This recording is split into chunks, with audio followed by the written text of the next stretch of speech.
So here we go. I think it's going to be the final NBA 2K20 video of the year. We've got a couple of 2K21 videos planned in the next couple of days. You definitely don't want to miss them if you want to be successful at the game next year. But I thought a great way to end the year would be some awards. So the way I'm going to approach this is I'm going to do the traditional NBA awards. Defensive player, rookie, MVP, etc. And we'll see the cards that really stood out throughout the year. Hope you enjoy it. So first up, we've got Sixth Man of the Year. This award goes to what is, in my opinion, the most underrated card. Now, these three candidates are hard to split. Bol Bol definitely in the conversation. The fact that so few people picked him up in the token locker code is just crazy to me. He's going to be in the conversation for some other awards later, which shows you how good that card is. DeMar DeRozan, as I've spoken about before, was a T-Mac clone just sitting in the token market for half the year. And Kevin McHale, who at the time he came out was arguably the best power forward in the game.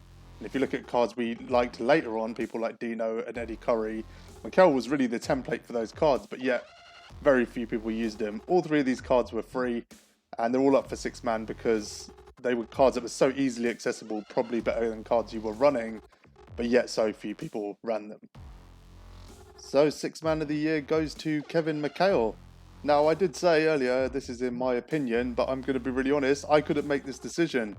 I think all three of those cards were so massively undervalued this year, and I had to ask Jeffrey, a friend of mine, to make the decision for me. But I agree, Kevin McHale, I think more people knew about DeMar, more people knew about Bol Bol, more people were talking about those two cards.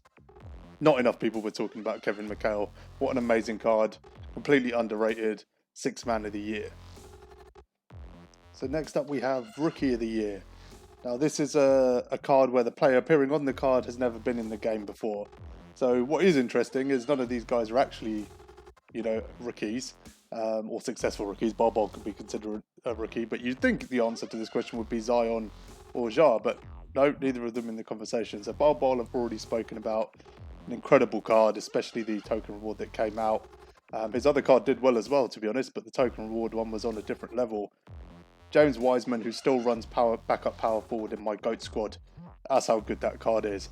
And LaMelo, really important as well, because he, was a template for some of the GOAT cards. He was Magic before Magic. He had that crazy behind the back.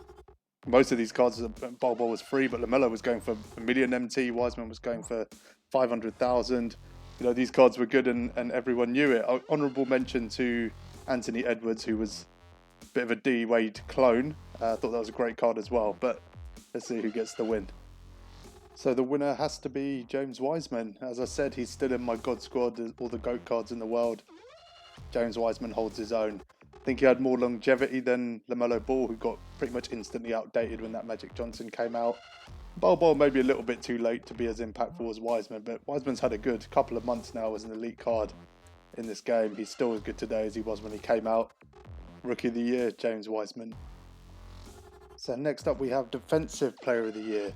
Now what I tried to do is I tried to pick three cards that I thought were good at three different things defensively. So I think Kawhi is probably the best on-ball defender, steals and just his clamps in general. I think Bol Bol's probably the best player in passing lanes, that player build and that wingspan. You get steals for days. And then Wilt Chamberlain I think is the best post defender. I think he's better than some of the other overpowered cards. Just defensively, Wilt is the best post defender in the game. And the winner is Wilt Chamberlain. So the only reason you would think Wilt isn't the Defensive Player of the Year is if you haven't used him. I understand how good Kareem is and Yao is and Shaq as well. I prefer Wilt to Shaq. Shaq hasn't got a great shot either, neither does Wilt, but Wilt's a much, much better defender. His movement is better on the court. His playmaking's better.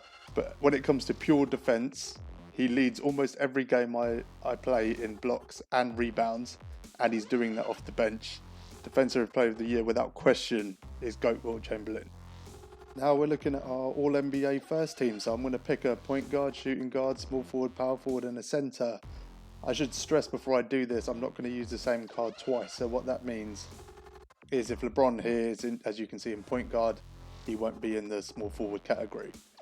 So you'll notice Giannis is missing because he's in the small forward category, but looking at the players on the screen, these are the three best point guards, maybe outside of Giannis, but You know, Ben Simmons is not a GOAT card, but is a GOAT card. He's the closest thing to it. He's 6'10", he's got incredible animations, does everything, great defender as well. GOAT LeBron, you know, again, great animations. He's got a couple of flaws which, you know, I've spoken about before, but there's no denying that the card is overpowered at 99 everything. And I couldn't not include Magic Johnson because that behind the back is game changing. It could be the difference between a win and a loss. I run him off my bench. Definitely deserves to be in this conversation. So the winner is Ben Simmons. The reason he's won is because this card can do literally everything you want a point guard to do. It doesn't have a flaw. The LeBron James at point guard has flaws. He has two. He has corner threes, which he always takes as twos, and he's got a broken layout package. Magic Johnson isn't really good enough shooting the ball, and defensively as well, he's a bit of a liability. Just to be clear, I would have put Simmons ahead of Giannis as well. Simmons, without question, the best point guard in the game, and I don't think it's that close. So next up we have shooting guards. Now, as you can probably see, two of these shooting guards are actually small forwards, but I prefer to put the players in the categories that I think they run better in. And for this example, I think both KD and Kawhi are better at shooting guard. So T-Mac, you know, throughout the year has been one of the best cards. That release is absolutely incredible, and the GOAT version, definitely the best version of him. KD is in a real conversation to be the best defensive card in this game. I used the other KDs, wasn't a fan. This GOAT KD is just absolutely ridiculous. And Kawhi, again, he does it all. He's the best defender in this group. But, you know, offensively, he's great as well. Great release, does a lot. So let's find out who wins. And the winner is KD. This is an easy one. When I say he's in a conversation to potentially be the best defensive card in the game, I think he might actually be the best defensive card in the game. He's absolutely incredible. Running him at shooting guard, 6'9", you know, that is an edge over most shooting guards in this game. I think maybe Kristaps is probably the only one who rivals him. He does everything. His shot is lightning quick. He's a way better defender than anyone's talking about. And I think a lot of the reason people haven't used this KD as much is because the old ones weren't very good. He had that straight arm habit. The new one doesn't have it. I absolutely love that card.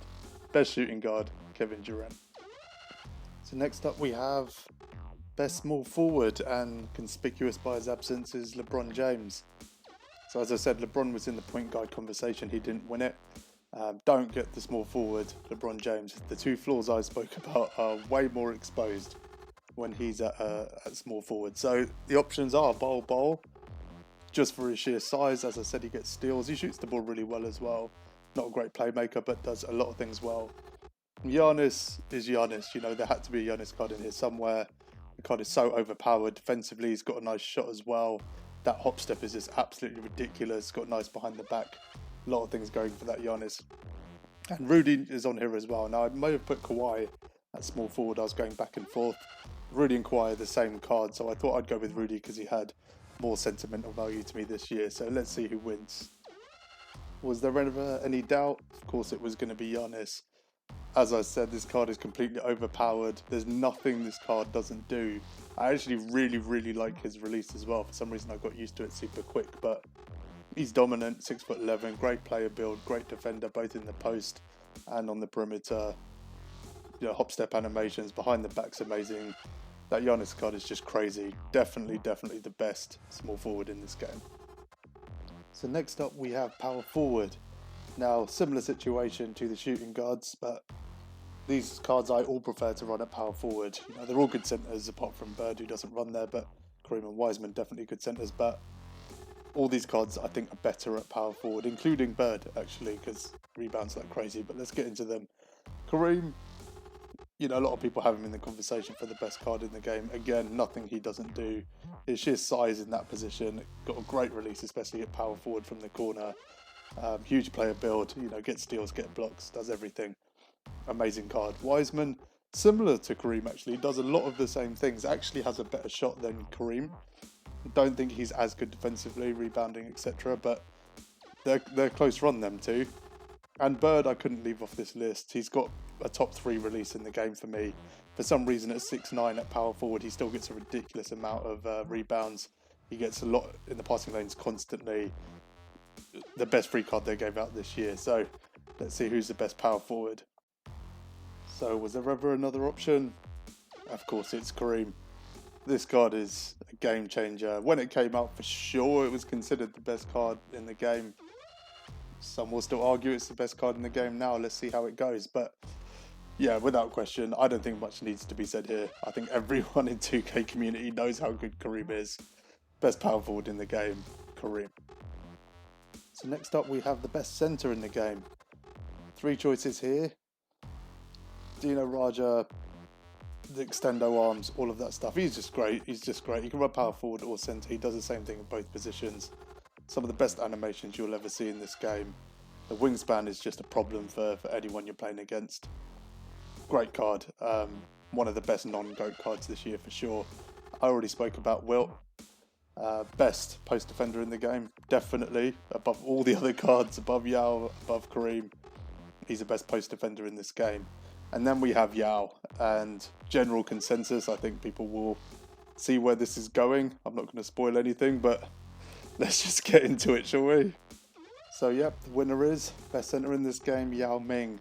Now his only real competition here was Kareem, who I prefer to run at power forward. It would have been a close run thing between the two of them if I'd chosen to put Kareem at centre, but Yao is, you know, a very, very popular card in this game. I think he's a must-have on anyone's team. 7'6", great release, moves really well for a 7'6" centre. Like I spoke about Shaq, who I left off this list because I think Dino's better than Shaq. But yeah, you talk about those big centre builds. There's something about the way Yao moves that's just different. That hop step, absolutely devastating. Very few cards in this game that you would consider a complete game changer. Yao Ming is one of them for sure. Best centre in the game, Yao Ming. So there you have it. The All-NBA first team. In my opinion, the best starting 5 you can have in this game. Now, if you disagree, let me know what you disagree with. I'd love to hear it. You know, we're all different. We all like different things about cards, and there's certainly, you know, people that will disagree with me. But this is a starting 5. If I loaded into a game and this was a starting 5 my opponent had, it would scare me more than probably any of the starting 5 they could possibly have. The balance in this team as well, it's actually a really well put together team, but for sure the 5 best cards in the 5 key positions. Really happy with this setup. So next up we have the MVP. And the MVP award is not the best card at the end of the game. It's the most valuable card that's been in existence throughout the game. So that's what an MVP is of the regular season. So, breaking down the players on the screen, you know, Pink Diamond D-Wade was priceless. I think he ran for 3-4 months. There's people still running him now, by the way. You know, even though the Opal's out and it's relatively cheap. But that Pink Diamond D-Wade, when we discovered that release, everything changed. Everything changed. It is the best release in the game. There's no difference between the Opal Wade and the Pink Diamond in terms of the release. So, just for that shot alone, D-Wade has to be on this list because of the amount of people that ran him. Pink Diamond Giannis as well. You know, he had probably 4 or 5 months where there was an argument about him being the best point guard in the game, and he was Pink Diamond. There was a lot of big Opal cards out at the time, but he just held his own against all of them. I think, you know, 3 months after being released, he was still about 500k in the auction house. And then Leap Year T-Mac as well. Leap Year T-Mac was 500k for about 5 months after coming out, basically until they released the glitched version. So, longevity, all 3 of these cards have it for sure. Let's see who the season MVP is. So, the season MVP goes to Leap Year Tracy McGrady. Now, it was close between him and Pink Diamond Giannis, but the more I thought about it, the more obvious this became. The reason I went for T-Mac over Giannis is when Giannis came out, which was a few months after this T-Mac had come out, I think this T-Mac was still the most expensive shooting guard in the auction house, and for good reason. When you compare him to Dwayne Wade, they've both got credible shots. You know, the 2 best shots in the game. I think Dwayne Wade's is slightly better, but for T-Mac being an Opal and having all the other Hall of Fame badges as well, 4 to 5 months he held his own as one of the best shooting guards in this game. Easy choice in the end. Season MVP goes to Leap Year Tracy McGrady. And now to the finals MVP. So this is the best end game card. probably the most important award here, the best card that 2K released this year. There is another award that's going to follow this, which is really important, but let's get into the finals MVP. So first up, we've got Ben Simmons. I told you earlier, I put him ahead of GOAT LeBron. I put him ahead of the GOAT point guard Giannis. This Simmons just does everything better. Your point guard is your main ball handler. So when you have a card this good, it's impossible to leave them off this list because of the impact they have on every game that they play. KD, I said earlier, I suggested that he's the best defensive card in this game. Guys, he is the best defensive card in this game.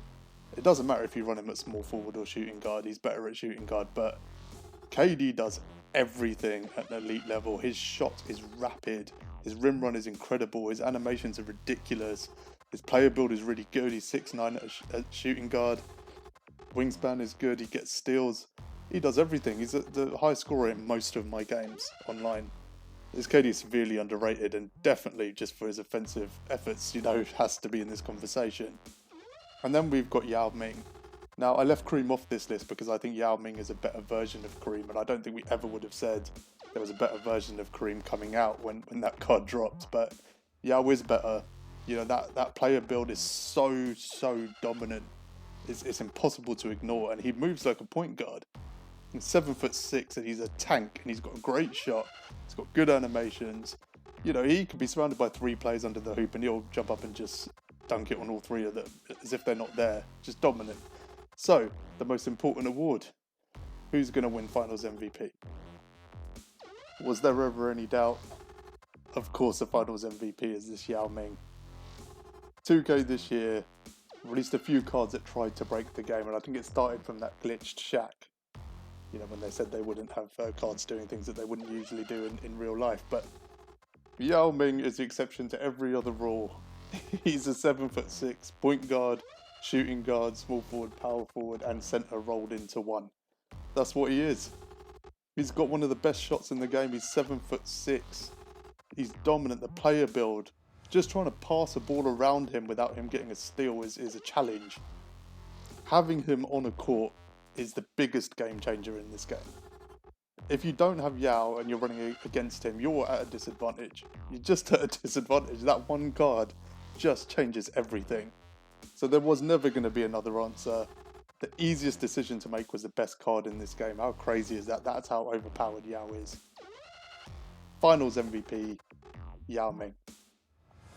So, one final award. I said there would be. And it is Coach of the Year. Don't worry, it's not Nick Nurse or Greg Popovich. I was new to 2K this year, as anyone who's watched another video will know. Like I said, I'm a very average player, but there was a time not too long ago in January, February, where I was really bad at this game. And I used to try and go online and play, and I would just get blown out in every game, and I could not figure out really one thing, which was how to defend. And a lot of new players have this issue. I watched one video by Killzamoy, and it changed everything. I watched his defensive settings, which I've told you guys about. They changed everything. In games where I was conceding 80, 90 points, I was suddenly conceding 30 or 40, in similar games. It really did change my entire gaming experience. It made the game more fun for me as well. Killzamoy is an amazing YouTuber. If you watch his videos, he's got an incredible series called Zion's Legacy, which as soon as I found an episode of, I got absolutely addicted to. So he's not only entertaining, but the advice he gives out is super helpful. And I think it's important to recognise that he didn't need to give those secrets away, because it gave him an edge. He chose to do it, for the same reasons I run a YouTube channel now, is that I want to help young players and new players, and people just get better at the game. So Coach of the Year, without question, is Killzamoy. I'll leave his channel in the description. Go and watch it. You're going to learn a lot from that. So that's it. 2K20 is done for me. I hope you enjoyed the award video, and like I said, I'd love to hear whether you agree, disagree, what the other options were. It'll be cool to know what you guys think. I've been YouTubing for a week now, and I wanted to get started before 2K21 came out. My goal really is to help people avoid mistakes that I made at the start of the game, to find out ways of going about this game where they don't have to spend a fortune to succeed, and to understand what the right strategies are. So I've got a couple of videos coming out in the next few days that are really going to help you when we get into 2K21. What I would ask is that if you do enjoy the videos, and I appreciate all of you for watching everything and commenting and liking and all the other things that you do, please hit that subscribe button for me as we get into 2K21. Hopefully we'll get some momentum going. Thanks for watching, guys.